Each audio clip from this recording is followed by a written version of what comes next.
schematics for triple DAC board, DAC11001 board. There are, as I said, 3 of them in a daisy chain, so there is just one serial data input and one serial data output. Those 3 DACs have 3 different reference input blocks. Let's see it.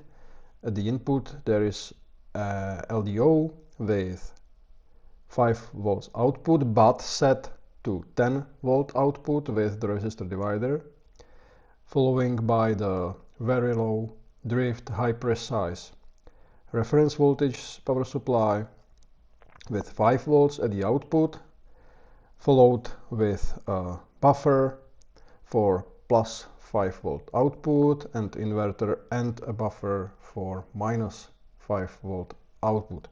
User can select the output voltage range for each reference block either from 0 to plus 5 volts or minus 5 volts to plus 5 volts.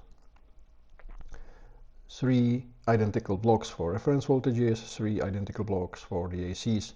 There is a interface block with window comparators for power supply switches, the switches themselves, and the 3-state buffer separating the SPI for the board.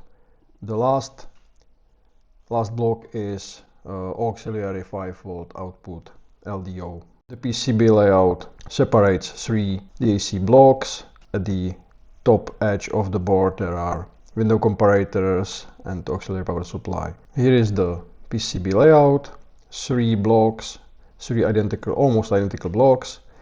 At the top edge of the board there are window comparators, connectors, 3-state buffer and power supply switches. Those 3 big ICs are DACs, the output op-amp buffers with coaxial connectors